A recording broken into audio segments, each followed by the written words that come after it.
आज आपके बीच में हूँ अपनी बात रखने के लिए। तो जो बहुजन समाज में जन्मे, जिनकी वजह से हम लोगों ने, हमें पढ़ने का अधिकार मिला, हमें सीखने का अधिकार मिला, हमें लड़ने का अधिकार मिला, हम लोग संघर्ष कर पा रहे हैं और हमारा जीवन जानवरों के जीवन से इंसानों जैसा हुआ है, मैं उन सभी को नमन करता हूँ। और आज मैं नमन करता हूँ महापुरुषों को नमन के बाद अपने पिताजी को, क्योंकि आज का जो लाइव है वो एक लाइव नहीं है, वो एक वार्ता है अपनी दिल की जो तकलीफ है आप लोगों को बयां करने के लिए। और वो मेरी तकलीफ नहीं, वो हर गरीब व्यक्ति की तकलीफ है और वो हर उस व्यक्ति की तकलीफ है। जब आप उसे सुनेंगे तो आपको पता रहेगा कि जिस व्यक्ति ने कुछ खोया, मेरे जीवन में ये बदलाव कैसे आया। चंद्रशेखर एक वकील जो है वो एक सिपाही कैसे बना, भीम आर्मी के लिए प्रेरणा कहाँ से आई और ये संघर्ष कहाँ से शुरू हुआ, उसके पीछे एक कहानी है। मैं कुछ लोगों से बयां कर चुका हूं, लेकिन आज मैं उस पर बात रखना चाहूँ क्योंकि हालात बिल्कुल ऐसे ही हैं।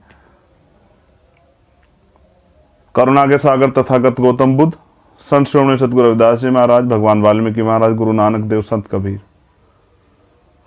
और आज मैं सीधी बात पे आता हूँ। बाबा साहब अम्बेडकर को नमन करता हूँ, माननीय काशीराम साहब को नमन करता हूँ, भीम आर्मी और आज़ाद समाज पार्टी के एक कार्यकर्ता को नमन करता हूँ, उनको आभार प्रकट करता हूँ, उनका धन्यवाद करता हूँ, क्योंकि हमारे महापुरुष थे तो हम हैं। और मुझको पहचान देने वाले लाखों करोड़ों भीम आर्मी के कार्यकर्ता पदाधिकारियों का धन्यवाद करता हूँ। मैं जो कहानी बयां कर रहा हूँ वो मेरे पिताजी की कहानी है। जब 2012 में उनको कैंसर हुआ और मैं उनको लेकर गया दिल्ली एम्स में, वो स्वाभिमानी व्यक्ति जो किसी की एक बात बर्दाश्त नहीं करता था, लेकिन मेरे वहां जाने के बाद पहली बात तो सरकारी हॉस्पिटल, जहां उम्मीद है कि हम गरीब लोग भी इलाज करा सकते हैं, और फिर एम्स जिसका दुनिया में नाम, भारत में तो नाम है, दुनिया में भी एम्स का नाम। लेकिन जब मैं वहां गया तो यकीन मानिए कि इस महामारी जैसे हालात तो नहीं थे, लेकिन तब भी वहां पर बेड नहीं था। फर्श पे मैंने अपनी बाजुओं में अपने पिताजी को लिटाया हुआ था और मैं तकलीफ में था, रो रहा था और ये उम्मीद कर रहा था काश कोई नेता मेरा जानकार होता तो शायद मेरे पापा यहाँ एडमिट हो जाते। वो कोशिश कर रहा था कि एडमिट हो जाए, लेकिन बड़े प्रयास के बाद भी वो एडमिट नहीं हो पाए। वो पल मेरे लिए दुखद था। अगर मेरे पापा एम्स भर्ती हो जाते तो शायद वो बच जाते, उनकी जीने की इच्छाएं थी, लेकिन मैं उनको बचा नहीं पाया। लेकिन उस दिन मैंने ये फैसला जरूर लिया था कि मैं किसी गरीब को इस इलाज की कमी कारण मरने नहीं दूंगा। मैं इस व्यवस्था को चैलेंज करूंगा, इस व्यवस्था के खिलाफ लड़ूंगा, देश में समाज में जो बुराइयां उनके खिलाफ खड़ा हो जाऊंगा और अपने साथियों के साथ मिलकर उनको बदलने का प्रयास करूंगा। क्योंकि कोई भी परिवर्तन वो ज्ञान, उसकी पहली सीढ़ी है ज्ञान, ज्ञान से एजुकेशन से ज्ञान और ज्ञान से शक्ति, और शक्ति से होता है परिवर्तन। तो बाबा साहब अम्बेडकर ने कहा एकता में शक्ति, इसलिए संगठन बना। और ये जो भ्रष्ट राजनीति, ये आज के हालात पे बात कर रहा हूं। मैंने अपने पिताजी तो खो दिए, लेकिन मैंने चाहा है कि और गरीबों के साथ ऐसा ना हो, इसलिए हम लोग लड़ रहे हैं। और ये बात आज के माहौल में आप खुद चेक करें, जिन हॉस्पिटलों के बाहर से जो वीडियो आ रही हैं, शमशान में क्या हालात हैं, कब्रिस्तान में क्या हालात हैं, आपके घरों पे क्या हालात हैं, आपके गांव में, आपके जिलों के अस्पतालों में क्या हालात हैं, मैं उस पर भी चर्चा करूंगा। लेकिन मैंने जो कहानी आपसे बयां की, ये मेरी लाइफ का जो चेंजिंग मोमेंट था, क्योंकि मैंने अपने पिताजी से वादा किया कि मैं किसी भी कीमत पे यहाँ कॉन्स्टिट्यूशन में सारे अधिकार होने के बाद भी जिस तरह का भेदभाव गरीबों और अमीरों के साथ है, और फिर जाति की तमाम तरह की समस्याएं, मैं इसको चैलेंज करूंगा, मैं इसको लड़ूंगा। और फिर माननीय अध्यक्ष जी और हमारे तमाम साथियों का धन्यवाद करता हूं, जिन्होंने मुझे ताकत दी, मुझे हिम्मत दी और मुझे चुना, मेरे ऊपर भरोसा दिखाया। तो मैं, यकीन मानिए, मैं जब मेरा भरोसा टूटा कि ये लोग नहीं कर पाएंगे, और लाखों लोगों ने जब मुझसे कहा कि आप कर सकते हैं, क्योंकि मान्यवर काशीराम साहब ने कहा कि मुर्दा लोग मिशन नहीं चलाते और जिंदा लोग रुकने नहीं देते, और उन्होंने ये भी कहा तमन्ना अगर सच्ची हो तो रास्ते हजार होते हैं, और तमन्ना अगर झूठी तो बहाने हजार होते हैं। हमारी तमन्ना सच्ची, ये गुलामी की बेड़िया, ये गैर बराबरी की बेड़िया, ये असमानता की बेड़िया कटनी चाहिए। तो इसलिए मैंने कहा कि आज का जो मेरा लाइव है वो सिर्फ किसी एक जाति, किसी एक वर्ग, किसी एक समाज के लिए नहीं, देश के लिए। और मैं अब चुनिंदा मुद्दों पे आपकी बात रखूंगा, अपनी बात रखूंगा और आपसे, और लंबे समय तक आज आपसे बात करूंगा। अगर आम आदमी मास्क नहीं लगाएगा तो उस पर जुर्माना लगेगा, और यूपी में तो अगर दोबारा मास्क नहीं लगाएगा तो 10,000 रुपये का जुर्माना। और क्या योगी बाबा जी ने 10,000 रुपये का रोजगार दिया नौजवानों को? चलो मैं मानता हूं कि वो मास्क उनके लिए जरूरी है, आप तो रैलियों में नहीं लगाते, आपकी पार्टी के लोग तो नहीं लगाते। चलो खैर, मैं ये भी मान लेता हूं कि भाई साफ सरकार है, तो सरकार, कानून में सरकार के लिए छूट है, क्योंकि सत्ता का जो दुरुपयोग वही तो आप कर रहे हैं। लेकिन मैं पूछना चाहता हूं कि इस 71 साल की राजनीति में तमाम पार्टियों की सरकारें रही, तमाम नेता रहे, मैं जानना चाहता हूं देश से कि आप बताएं, देश के लोग मुझे,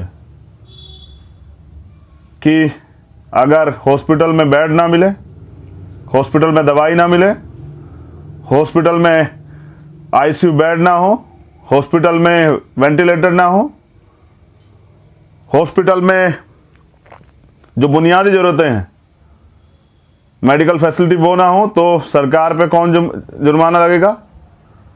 कौन सी सरकार जवाब देगी इसका? हम लोग किससे सवाल करें?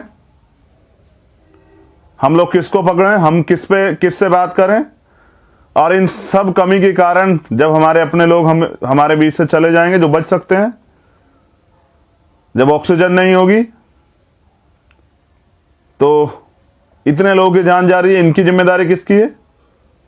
ये सरकारी तंत्र बना किस लिए था? ये लोकतंत्र तो बना इसलिए था, ये एडमिनिस्ट्रेशन, ये बुनियादी जितना भी सिस्टम बना इसलिए तो बना कि अंतिम व्यक्ति को भी सुविधाएं दी जा सके, अंतिम व्यक्ति को भी जो है वो सुविधाएं, वो अधिकार मिले जो सभी लोगों को है। तो हम लोग किससे सवाल करें? आम आदमी किसके पास जाए? आम आदमी किसका गिरबान पकड़े? किससे सवाल करे? किसके आगे अपना दुखड़ा रोए? किसके आगे आंसू बहाए? किसकी गाड़ी के आगे लेटे? सीएम की गाड़ी के आगे, पीएम की गाड़ी के आगे? कहां जाए आदमी जब वो अपनों को खोता है? ऐसे समय में कौन जवाब देगा? मुख्यमंत्री जवाब देंगे, प्राइम मिनिस्टर जवाब देंगे। जब आप सवाल करेंगे, आप मुद्दों पे सवाल करेंगे, इधर आप सवाल करेंगे तो वो आपको नक्सली कह देंगे, खालिस्तानी कह देंगे, आतंकवादी कह देंगे, देशद्रोही कह देंगे। आप सवाल करोगे मुद्दों पे तो वो ले आएंगे धर्म, वो ले आएंगे छद्म राष्ट्रवाद, वो ले आएंगे हिंदू मुसलमान, वो ले आएंगे, अगर इससे भी काम नहीं चल रहा तो वो ले आएंगे भारत पाकिस्तान, वो ले आएंगे शमशान कब्रिस्तान। ये सब बातें लाके और मुद्दों को पीछे हटा देंगे। ये देश की जो है ये आम समस्या है। ये जो मैंने कहा आपसे, जब भी आप सरकार सवाल करोगे तो सरकार, मीडिया के लोग इस पर चर्चा कर देंगे। अभी तो आप आने वाले कल में देखना कि जैसे चुनाव खत्म होंगे तो हो सकता है कि मीडिया गायब भी कर दे इस मुद्दे को। मीडिया दिखाए ना, क्योंकि आपको तो वही पता लगता है ना जो मीडिया दिखाती है देश के लोगों को। सोशल मीडिया वाले तो नहीं जा सकते हैं कि क्या क्या अस्पताल के अंदर हो रहा है। अब तो हालात भयावह हो गए हैं, डरावने हो गए हैं। और चोर बाजारी तो देखिए कि लाशों से भी पैसे वसूले जा रहे हैं। आप खुद देख रहे हैं कि क्रिमिनेशन के नाम पे, अंतिम संस्कार के नाम पे किस तरह लूट मची हुई है। ये वही लोग हैं जो आपको भगवान से मिलाते हैं, जो आपकी बात भगवान से करते हैं, और इनको अपना घर चलाने के लिए आपकी लाशों से भी पैसे चाहिए। सवाल ये नहीं है राजनीति किस लिए, इसका उद्देश्य क्या है। राजनीति इसलिए है कि प्रदेश में या देश में रहने वाले अंतिम व्यक्ति को भी वो सुविधाएं मिले जिसका वो हकदार है, भारत का नागरिक होने के कारण। कौन सी सरकार दे रही है, किस सरकार ने दिया, और सरकार क्यों नहीं दे रही है। कॉन्स्टिट्यूशन देता, मैं तो अपने भाषण में भी कहता हूं कि रोटी, कपड़ा, मकान, चिकित्सा, शिक्षा, सुरक्षा, रोजगार और न्याय, ये 8 चीजें कॉन्स्टिट्यूशन देता है। सरकार की जिम्मेदारी बनती कि दे, लेकिन क्यों नहीं देती सरकार है, क्योंकि उनको पता है ना जब वोट का समय आएगा तो हम हिंदू मुसलमान पे बात करेंगे, हम मंदिर मस्जिद पे बात करेंगे, हम भारत पाकिस्तान पे बात करेंगे, हम शमशान कब्रिस्तान पे बात करेंगे, हम धर्म पे बात करेंगे और धर्म की अफीम चटाएंगे लोगों को। तो ये डरावना है। हमें एजुकेशन पे बात करनी चाहिए, लेकिन सरकार धर्म की बात करेगी। हम रोजगार की बात करेंगे, सरकार जो है राष्ट्रवाद की बात करेगी। हम बेहतर इलाज की बात करेंगे, हॉस्पिटल की बात करेंगे, अस्पताल बनाने के, अस्पताल में सुविधा की बात करेंगे तो वो मंदिर मस्जिद पे बात करेगी। हम बात करेंगे महिलाओं की सुरक्षा पे तो वो बात करेगी भारत पाकिस्तान पे। ये मीडिया का चरित्र है, जिसको कहते हैं लोकतंत्र का चौथा स्तंभ है। हम बात करेंगे सुविधाओं पे जो अंतिम व्यक्ति को मिलनी चाहिए, तो सरकार बात करेगी, सरकार कहेगी कि आप देशद्रोही हो, आप आतंकवादी हो, आप खालिस्तानी हो, आप नक्सली हो। झूठे मुकदमे लगाएगी, जेल डाल देगी। चुनाव, मोदी जी, अमित शाह जी चुनाव प्रचार नहीं रोकेंगे, वो चुनाव पे भी बैन नहीं लगाएंगे, चुनाव रोकने की बात नहीं करेंगे। चलिए चुनाव प्रचार मत रोकिए, चुनाव पे बैन मत लगाइए, लेकिन पूर्व सुबह के शाम समय जो है चुनाव में सभा करेंगे लाखों लोगों की, रोड शो करेंगे। इनकी तो भाजपा के लोगों की तो इंसानियत भी चली गई। अमित शाह आज भी रोड शो कर रहे हैं और शाम को आके प्राइम मिनिस्टर कहेंगे कि 2 गज दूरी, मास्क का जरूरी। और आपकी रैलियों में जब आप लाखों लोगों के साथ रैलियां कर रहे हैं, रोड शो कर रहे हैं, तब यहां ये बुनियादी जो मुद्दा है, ये भाजपा के लोग जो हैं, आरएसएस के लोग हैं, सत्ता के भूखे लोग, जिनको लाशों पे मिले, जिनको झूठ बोल के मिले, जिनको लोगों को गुमराह करके मिले, जमूले बोलकर मिले, इनको सिर्फ सत्ता चाहिए और इसलिए इनको चुनाव चाहिए। जब WHO ने गाइडलाइन जारी कर दी थी कि ये जो सेकंड इसकी वेब आएगी, ये जो दूसरी बार इसका प्रकोप होगा, दूसरी बार जो ये फैलेगा तो ये बहुत विनाशकारी होगा। तो पिछले 1 साल में सरकार ने किया क्या? PM केयर फंड का पैसा कहां गया? कितने ऑक्सीजन के प्लांट लगे? कितने नए हॉस्पिटल बने? कितने वेंटिलेटर तैयार हुए? कितने ICU के बेड बने? कितने जो अन्य इक्विपमेंट है वो तैयार हुए, ग्लव्स, सैनिटाइजर्स और मास्क, सब चीजें। और गजब की बात तो देखिए कि भारत में वैक्सीन की शॉर्टेज है। यहां तो सरकार ने कह दिया कि पहले जो 157 रुपए में सरकार को मिल रहे थे, वो 600 रुपए में, 500 रुपए में जाएगी। तो ये मोदी जी तो अभी पिछले साल से दुगनी बांग्लादेश को और पता नहीं किस किस देश को, पाकिस्तान को भी इनको भेज रहे थे ऑक्सीजन। और आज हमारे हालात, देश में हालात देखिए, आज जरूरत है खरीदनी पड़ रही है, मंगानी पड़ रही है। तैयारी क्या है सरकार की? सरकार वाहवाही लूटने के चक्कर में, सरकार जो है सत्ता में आने के चक्कर में, सरकार बनाने के चक्कर में, और ये सब चीजें कर रही है। इसका नुकसान किसे झेलना पड़ रहा है? आम आदमी को। और वह आम आदमी किससे सवाल करे, किस सरकार से पूछे? बड़ी बड़ी 3000 करोड़ रुपए की पटेल साहब की मूर्ति लगाने से गरीबों की जान बच जाएगी क्या? स्टेडियम बनाने से गरीबों की जान बच जाएगी क्या? 4000 करोड़ रुपए कुंभ में लगाने से गरीबों की जान बच जाएगी क्या? और जो आज हालात हैं, ऑक्सीजन का सिलेंडर अस्पताल वाले कहते हैं कि गरीब आदमी लेके आए अपना, तब पेशेंट भर्ती होगा। तो कितना रोजगार दिया सर आपने? कितने लोगों को जो है आर्थिक, इकोनॉमिक कंडीशन क्या है देश की, GDP कहाँ है, क्या बताना पड़ेगा आपको? माइनस में चल रहे हैं आप लोग। आम आदमी पे खाने को रोटी नहीं, वो कहां से लाके इलाज के लिए पैसे? और उसकी जिंदगी, राइट टू लाइफ की कौन जिम्मेदारी लेगा? ये सरकारों के अलावा कौन पे 302 का मुकदमा क्यों ना दर्ज हो? क्यों माननीय सुप्रीम कोर्ट जो है स्वतः संज्ञान नहीं ले रहा है? ये जो अरबपति खरबपति बन गए नेता, इनके बड़े बड़े कार्यालय बन गए, ये जो पैसा कहां से आया इनके पास? ये लोगों पे दवाई के पैसे नहीं है, लोगों की जान की कोई वैल्यू नहीं है। बीजेपी को, भाजपा के लोगों को सरकार बनानी है, बंगाल में चुनाव लड़ना है। अगर उसमें कोरोना संक्रमण फैल जाएगा, लाखों लोगों की जान जाएगी, कोई मतलब नहीं है। इनकी जो हवस है, सत्ता की भूख जो है वो पूरी होनी चाहिए। तो मेरा आपसे भी ये कहना है कि आप, कुछ लोग जो हैं देश में निजीकरण पे बहुत खुश थे कि प्राइवेटाइजेशन हो रहा है, बहुत अच्छी बात है, होना चाहिए। ये लोग काम नहीं करते हैं, सरकारी वाले जो हैं ये हाथ पे हाथ धर के खाते हैं। और सर, अब कौन सा प्राइवेट हॉस्पिटल आपको एडमिशन दे रहा है? अब तो आप सरकारी के भरोसे हैं। सारे अधिकारी कर्मचारी, वो गवर्नमेंट हॉस्पिटल हो या फिर वो पुलिस हो या प्रशासन के लोग हो, आप तो उनके भरोसे हैं। आपको तो प्राइवेट चाहिए था। आप तो बड़े बड़े दावे कर रहे थे कि इससे तो जो है मकारे लोग जो हैं उसमें रूलिंग में बैठे हुए हैं, सरकारी की वजह से ये तो बंद होना चाहिए। और आप आज, जब आपके पिताजी हॉस्पिटल में हैं और आप इलाज का खर्चा नहीं जुटा पा रहे हैं, आपकी माँ हॉस्पिटल में, आपकी बहन हॉस्पिटल में, आपकी पत्नी हॉस्पिटल में, आपका बच्चा हॉस्पिटल में है, तो सर अब कौन से सरकारी वाले को गाली देंगे? ये अपनी जिम्मेदारियों से भाग के काम नहीं चलेगा। ये जो देश के जो लोग हैं, ये चुनाव के समय अपनी जिम्मेदारी से भागते हैं और ये सवाल नहीं करते हैं।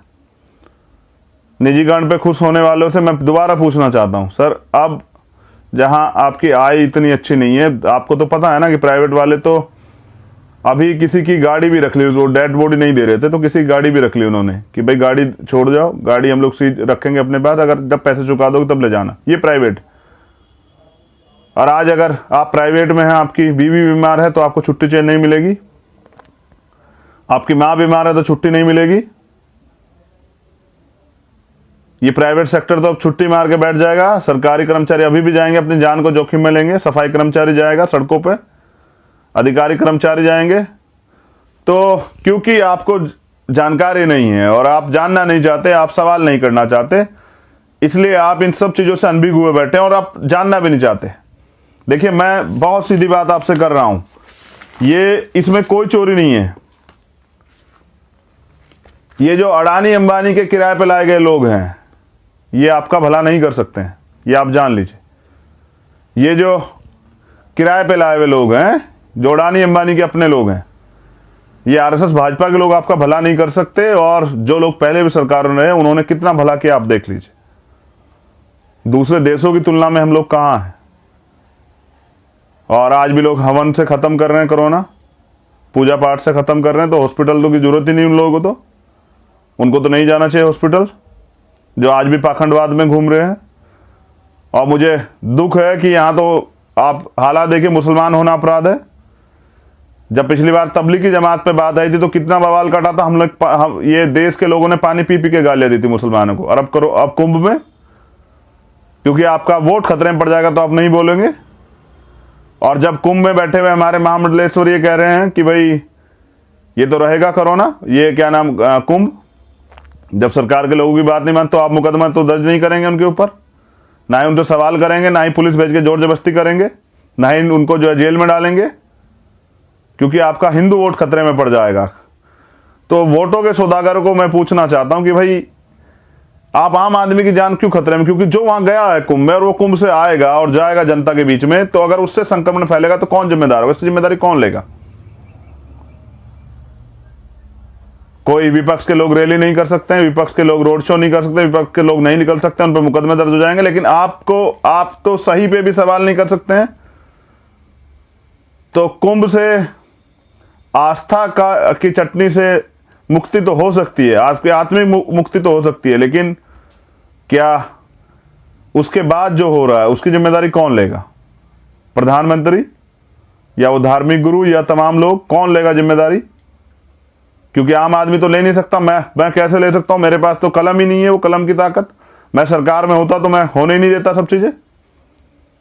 हमारी तो बुनियाद पहले, क्योंकि हम जानते हैं, हम उस वर्ग से आते हैं, गरीब वर्ग से, जहां दिक्कत है। 90% इस देश के गरीब लोगों के लिए, हम तो उनके लिए सोचते, जहां होते, जिस क्षेत्र में होते, जिस स्टेट में होते, वहां के लिए सोचते। कि अगर भविष्य में ऐसा हो जाए तो फिर क्या होगा। हम तो सरकारी स्कूल में पढ़ने वाले लोग, हम तो उन पे ध्यान देते जहां से देश को मजबूती देनी है। तो ये हालात हैं, और इस हालात के कारण मैं याद दिला रहा हूं और मैं अपने साथियों से कहना चाहता हूं कि हम 25 तारीख को हिसाब मांगे हरियाणा सरकार से। रमन वाल्मीकि भाई की हत्या हुई थी जेल में, 1 साल हो गया 25 तारीख को। मैं उनको भी नमन करता हूं, लेकिन इंसाफ नहीं मिला अभी तक। तो 25 तारीख को हम हरियाणा सरकार से जवाब मांगेंगे कि क्या हमारे साथ न्याय अत्याचार होगा तो क्या हमें न्याय नहीं मिलेगा।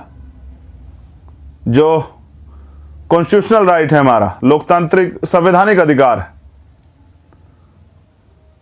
राइट टू लाइफ, और न्याय भी हमारा जन्मसिद्ध अधिकार है, वो नहीं मिलेगा। तो रमन भाई के परिवार के हौसले टूट गए, लेकिन मैं उनसे भी निवेदन है, हौसले नहीं तोड़ने। हम लोग जब तक न्याय नहीं मिलेगा इस लड़ाई को लड़ते रहेंगे। हम आपके साथ हैं सब लोग। तो 25 तारीख को उनके लिए न्याय की मांग भी करेंगे। लेकिन मैं नौजवानों से, जो 51% नौजवान है देश के, मैं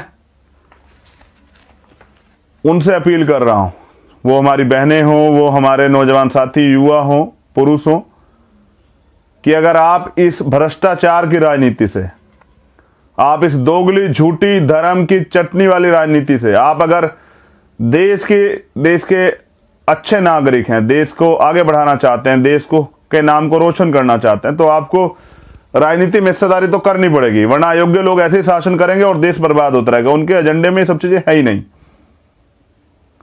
तो मैं ये भी कह देता हूं कि भाई, बहुसंख्यक होने से भी परिवर्तन नहीं हो सकता। परिवर्तन होने के लिए तो आपको जागरूक होना पड़ेगा, आपको शिक्षित होना पड़ेगा, आपको जो है वो स्वाभिमानी बनना पड़ेगा, आपको जागरूक रहनी पड़ेगा, और आम आदमी को भी जागरूक करना पड़ेगा। लोगों को बताना पड़ेगा कि लोकतंत्र किस लिए और सरकारें किस लिए हैं।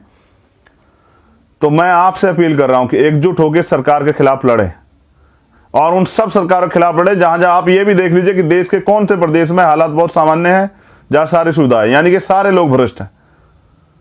तो उन सब के खिलाफ आपको लड़ना होगा। और मैं युवाओं से, देश के युवाओं से आह्वान करता हूं कि एकजुट होके, क्योंकि बाबा साहब अम्बेडकर ने भी कहा था कि जब मेरे हित में और देश हित में टकराव होगा, मैं दोबारा से इस लाइन को दोहराता हूं, ये लाइन अंत की लाइन, कि जब मेरे समाज के हित में और देश हित में टकराव होगा तो मैं अपने समाज के लिए खड़ा रहूंगा, और जिस दिन देश हित में और मेरे हित में टकराव होगा तो मैं देश के लिए खड़ा रहूंगा। तो आज मैं इस देश के करोड़ों नौजवानों से कहना चाहता हूं कि एकजुट होके इन झूठी, दोगली और ये जो सरकार है, जो जिनके एजेंडे में ये नहीं है, उनके खिलाफ लड़ने का काम कीजिए, एकजुट रहिए। मैं आम जनता से भी अपील करूंगा, लेकिन उससे पहले मैं देश के झूठे प्रधानमंत्री से अपील करता हूं कि लाखों किसानों की जिंदगी के साथ मत खेलिए सर। आप प्रधानमंत्री, देश के प्रधानमंत्री, हम सबके प्रधानमंत्री। मैं समझता हूं कि आपको सत्ता की भूख है, लेकिन हमारे किसान मोर्चों पर डटे हुए हैं, और वहां अगर कोरोना संक्रमण फैलेगा तो बहुत सारे लोगों की जान जो है जोखिम में चले जाएगी। अपना अहंकार त्यागिए, अपनी हठधर्मिता त्यागिए, और किसानों की मांग मान के उनको सहसम्मान सुरक्षित उनको वापस भेजने में मदद कराएं। कोरोना को हथियार बना के उनके साथ जुल्म ज्यादती करने का प्रयास मत कीजिएगा। अगर आप ऐसा करेंगे तो मैं वचन देता हूं, मैं संकल्प लेता हूं कि अगर आपने ऐसा किया तो मैं लाखों दलितों को लेकर मोर्चों की तरफ निकलूंगा, अगर आपने ऐसा कदम उठाने का प्रयास किया, चाहे इसमें मेरी जान क्यों ना चली जाए।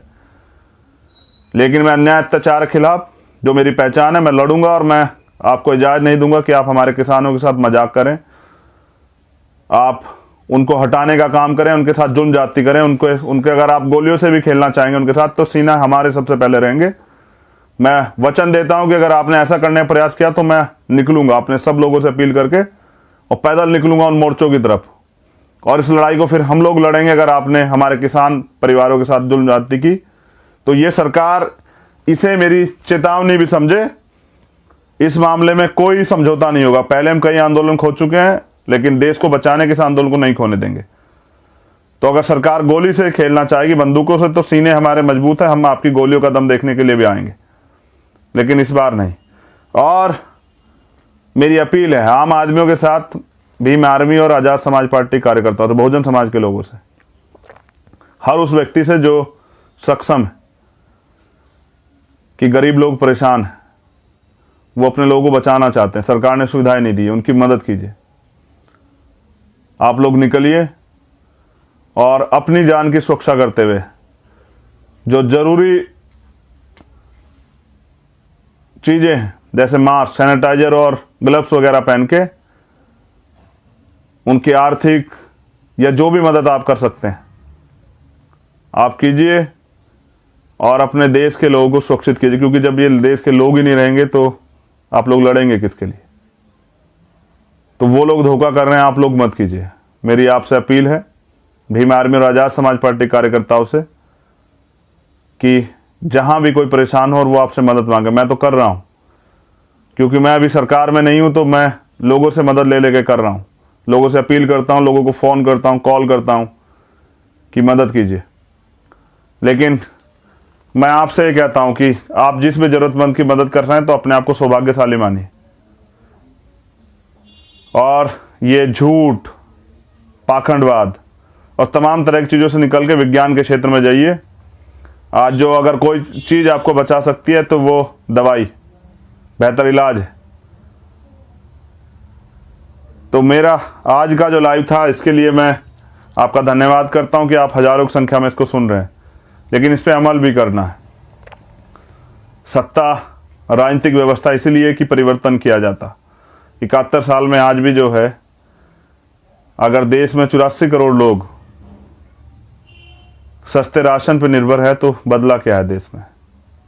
यानी कि लोगों ने बदलना ही चाहा। लोग चाहते हैं गरीब लोग उनके मोहताज बने रहे, उनके अधीन बने रहे। मैं इस व्यवस्था को बदलने में आपकी मदद चाहता हूं। अपने देश को का जो नाम है दुनिया में सोने की चिड़िया, उसको दोबारा से बुलंद करने के लिए इस झूठी धर्म की, छल की, मंदिर मस्जिद की, पाखंडवाद की राजनीति से बाहर निकाल देश के लिए कुछ करने के लिए, देश के वंचित वर्ग के तबके को अधिकार के लिए और देश के गौरव को जिंदा रखने के लिए। उस गौरव को जब जय भीम जय भारत कहते हैं तो गर्व से हमारा सीना जो है चौड़ा होता है। जब टीम इंडिया जीतती है तो हम लोग गर्व करते हैं। जब भारत से कोई गोल्ड मेडल लेके आता है, चाहे ओलंपिक में हो या एशियाड में हो, कहीं भी, तो हम लोग फूले नहीं समाते। जब भारत का कोई व्यक्ति टॉप करता है या भारत का नाम रोशन करता है तो हम लोग अपने आप को गौरवान्वित महसूस। भारत के सम्मान के लिए मैं देश के नौजवानों से ये कहना चाहता हूं कि दूसरों के भरोसे मत छोड़िए, ईश्वर के भरोसे मत छोड़िए, किसी के भरोसे मत छोड़िए। अपनी लड़ाई लड़िए और अपने देश को सुरक्षित रखने के लिए और अपने देश के लोगों को सुरक्षित रखने के लिए कदम बढ़ाइए। निकलिए, घर से निकलिए और मदद कीजिए। हाँ, यहाँ आपको मुसीबतों के सामने भी करने पड़ेंगे, लेकिन इससे नहीं घबराना। ये तो सहने पड़े हमारे गुरुओं महापुरुषों को। जब भी हमने परिवर्तन की लड़ाई लड़ी है तो बहुत कुछ कुर्बान करना पड़ा है। तो खूब मदद करें। ये मदद जो है लोगों के प्रति आपके भरोसे को और मजबूत करेगी। जय भीम, जय भारत, जय संविधान, जय विज्ञान, जय लोकतंत्र। और अपनों की खोने की कीमत वही जानता है जिसने कोई अपना खोया। मैं तो इस समाज को परिवार मानता हूँ, इस पूरे देश को परिवार मानता हूँ, बहुजन समाज को परिवार मानता हूँ। मैं तो करोड़ों माताओं बहनों के दुख को, उनके आंसुओं को पूछना चाहता हूँ। मैं तो अपने बुजुर्गों की पगड़ी का सम्मान रखना चाहता हूँ। मैं तो नौजवानों के लिए हक अधिकार चाहता हूँ, उनके लिए रोजगार चाहता हूँ, उनके लिए अच्छे एजुकेशन चाहता हूँ, उनके लिए न्याय चाहता हूँ। मैं तो देश में समता, समानता, बंधुत्व, भाईचारे पर आधारित समता मूलक समाज की स्थापना के लिए बाबा साहब अम्बेडकर और मान्यवर काशीराम साहब के सपने को पूरा करना चाहता हूँ। और इस लड़ाई में मैं आपका साथ भी चाहता हूँ। बहुत बहुत आभार। आप सभी का मंगल हो। करुणा के सागर तथागत बुद्ध की अनुकंपा हम सब लोगों पे हो। हमारे गुरुओं महापुरुषों की अनुकंपा हम सब लोगों पे हो। सतगुरु रविदास जी महाराज, भगवान वाल्मीकि महाराज, गुरु नानक देव, संत कबीर की अनुकंपा हम पे हो।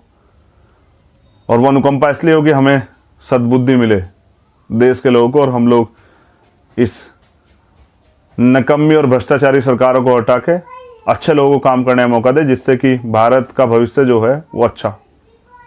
बहुत बहुत धन्यवाद, आभार। जय भीम, जय भारत, विजय भारत और यशस्वी भारत।